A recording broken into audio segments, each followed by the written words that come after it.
Welcome, folks, to JJ Report. We're over here at Pace Corporation, correct there, Steven? Yes. And honored and privileged to have as our guest today, Steven Johnston. You are running for school board, correct, Steven? Yes. What seat are you running for?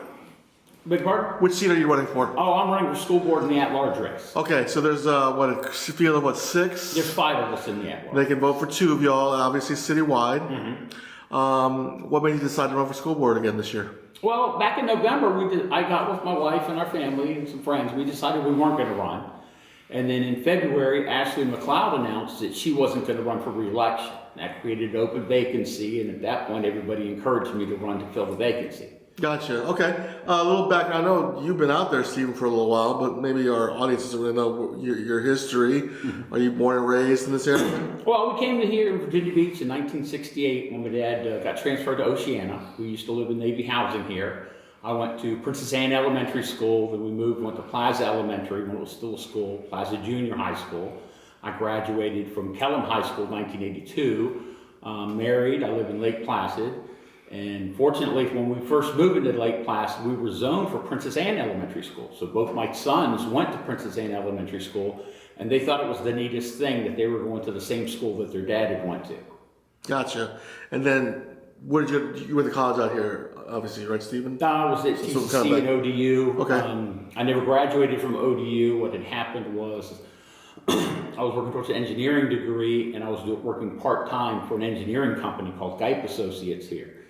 And one weekend, the owner came down from Maryland and was talking to me, and he asked me what my future plans were. And I said, well, I'm going to graduate in a couple of years and get my degree and become an engineer. And he said, well, why are you going to do that? Why don't you work for me today? I was like, well, because I'll make a lot of money then. He goes, well, no, I'm going to pay you a lot of money today. Gotcha. So rather than waiting 3 years to go into engineering, I went into engineering right then. I came in right at the cusp of when everybody was going from hand drafting to AutoCAD and doing everything on the computers. So I'm one of the leading edge engineers working in computer systems. So you're an engineer, and at Pace, what specifically kind of job functions do you guys do? I'm not an engineer, I'm what they call an electrical designer. Okay. I do the work for engineers, do the engineering. We design buildings here. I do the lighting systems, the power systems, fire alarm, security, telephone data, pretty much anything dealing with electrical and wiring. Okay, gotcha. Let's say arguendo you get elected to office. What are the first 2 or 3 things that you're going to try to reform or change on school board? Well, one of the first things we're going to do if I get elected, and it's going to start in November, it's not going to wait until January, is start lobbying for raises for our teachers' assistants and other support personnel. The teachers get all the raises all the time, and support personnel do get cost of living raises. However, in Virginia Beach, we pay our support personnel the lowest in the region, while we pay our teachers the most in the region. I'd like to see our support people getting a lot more money than they're getting now that they deserve, because they do as much work as most of the teachers do.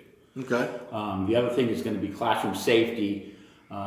I've been telling everybody that last year they did a survey for teachers, and they said that 80% of the teachers don't feel safe in the classrooms. And they're not safe. They don't feel safe not because of an outside threat, because the threat's inside the building, whether it's from the students, other staff members, or from parents who show up at the school wanting to take their children out. And that does get complicated when there's a separation issues. Okay. What I want to do is give every school employee a panic button. Kind of like first alert. If they're threatened or if there's trouble, push the button. It'll send a signal to the school resource officer or the office saying that this teacher needs help at this location, and they can come and give the teacher the help and support that they need. Gotcha. Okay. Recent issue that came up in front of school board vote 7-3 was the distinction of valedictorian and salutatorian. Where are you on that issue? Well, the valedictorian and salutatorian is important, but it doesn't get to the real problem of the situation. My concern is class rankings. The school board says they're not going to report class rankings for anybody anymore. And the only exception they did was for the military academies that require it. But if you go to a small school or one of the high-performing schools, they require class rankings.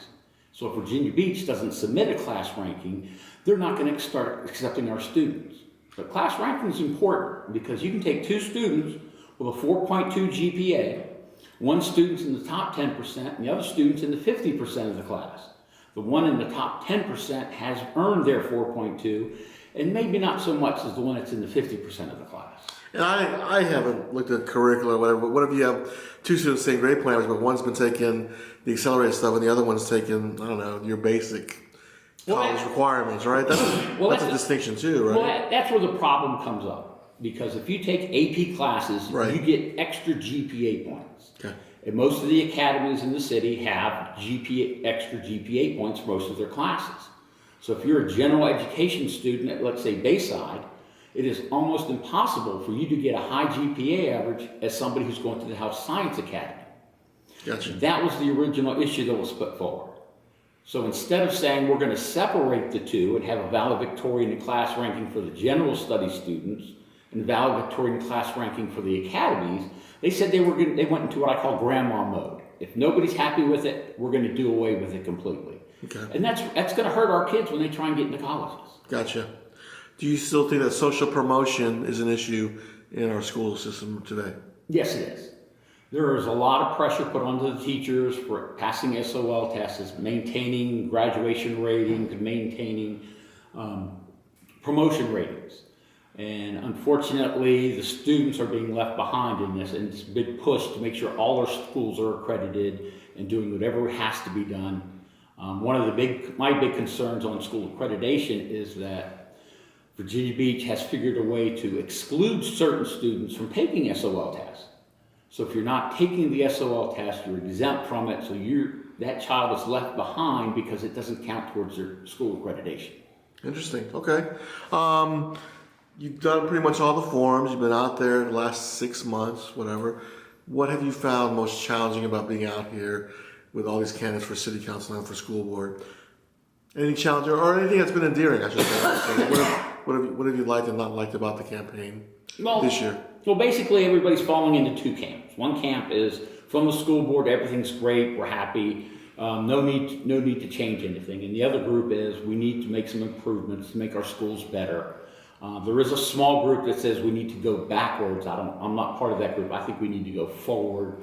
One of my proposals for public school choice leaves the existing grading system in place, but allows the parents to choose which school they want their child to go to, so they can find which grading system best suits their child's needs. But there is the group that says, no, every school should teach exactly the same thing, exactly the same way, and I don't agree with that at all. But you also don't agree that every school should have. So you think it's tough for every school to have different sort of policy, though, right? I mean, isn't that a little bit unfair or? Well, that's the way it is fair? right now. They call it site-based management. Okay. So the teachers and the principal can get together, they determine what their grading scale is going to be, whether they're going to have homework or not, have late work, accept late work. If a child fails a test, whether they're going to allow them to make up the test or retake it, or if they're just going to let them sit with the grade that they got. Okay. Right now in Virginia Beach, there are 3 elementary schools that have a no-zero policy, that a minimum grade is a 50. Okay. Now, the way this comes in, and it happened in my family, is my oldest son was a visual learner. You showed him how to do something, he learned how to do it, and he got all A's on his test. However, he didn't like doing homework.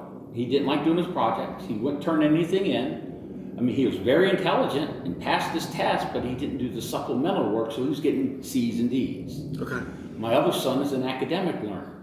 He learned by reading and by studying. I could hand him a manual. He'd read the manual, know how to do it. He did well in schools because he liked his homework, he liked doing projects, and he got A's on his tests. Both of them are extremely intelligent. Both of them are getting A's on the test. They know the material. But because of the way the grading was happening at the school, one was getting C's and D's, and another one's getting A's. Okay. And so when he went to go to college, I was like, well, come on, you're extreme. No, I don't want to go to college. I just get C's and D's. So if we could have transferred him to a school that didn't rely on homework or didn't put an emphasis on projects, he'd have gotten A's and B's in the other school for visual learners. Gotcha. Where are you on this idea of one technical or vocational school versus having it in all the schools, or X number of them? I've been hearing about that as far as the travel time and all this kind of stuff. In order to do it the right way, we do need to have it all at one location. Okay. Every school can't have an auto body shop with a paint booth and the machines to rebend and retool the equipment. Every school can't have a welding shop in it. Every school can't have a pipe fitter shop or an electrician shop.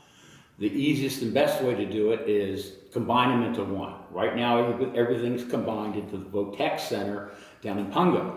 Well, consequently, if you go to Bayside, you take 3 classes at Bayside, you leave, you drive 45 minutes, go to a class there, and you're losing about an hour and a half of education time every day. Sure. If you put it into a new school, new building, put all the trades into the one building, that way the kids can take their math, their science, and their English in the morning, walk down the hall, and take their shop classes as they need them.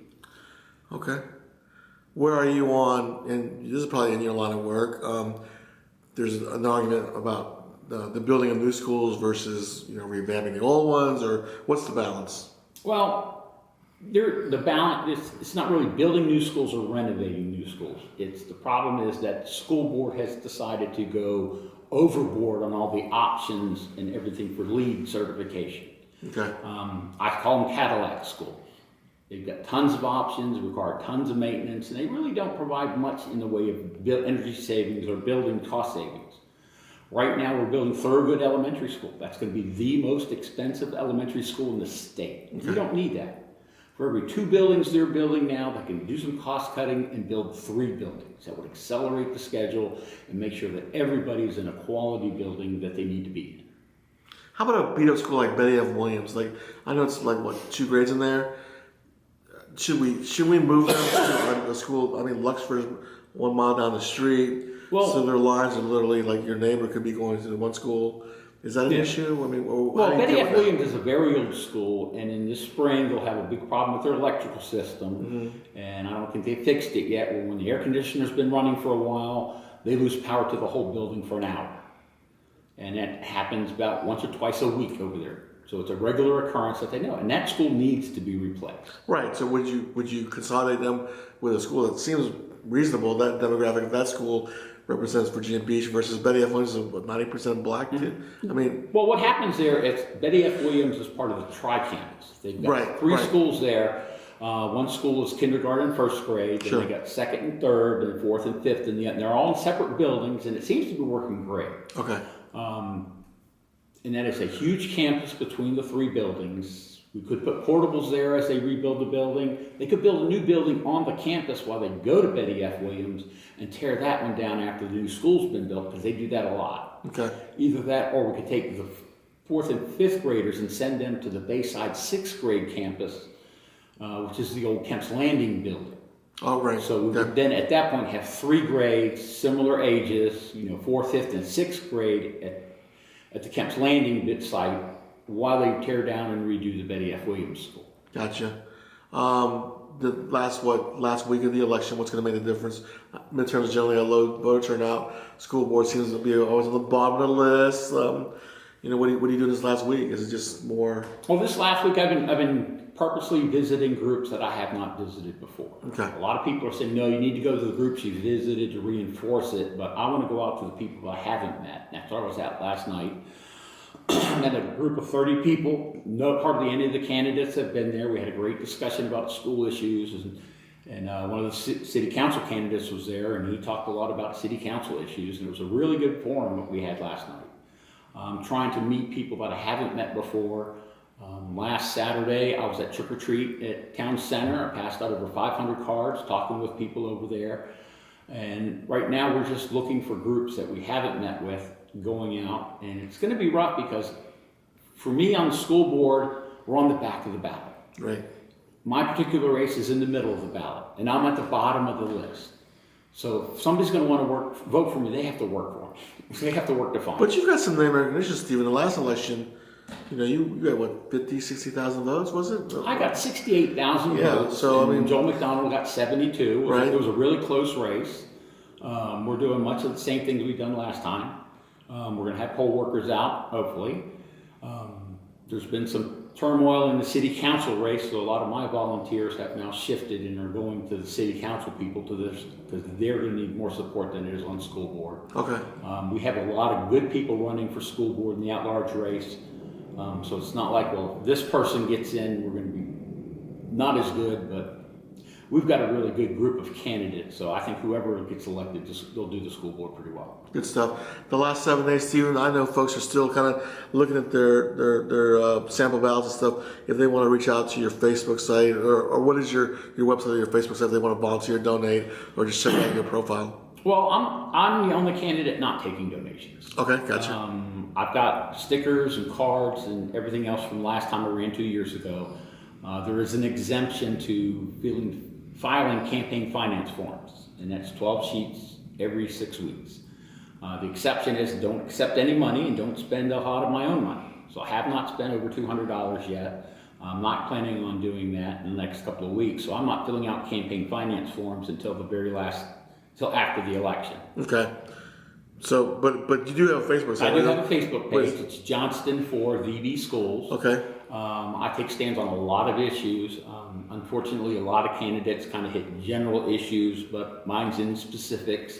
My most recent post is on the public-private partnership that's going on with the Brock Center. I've got a really good post on there about the need for recess in all of our schools. And when people ask me about an issue and it comes up again and again, I try and put it on my Facebook page and spread the word that this is where I stand on the issue. Gotcha. Well, thanks for spending time with us, Steven. Good luck next Tuesday, November 6th, folks. Vote.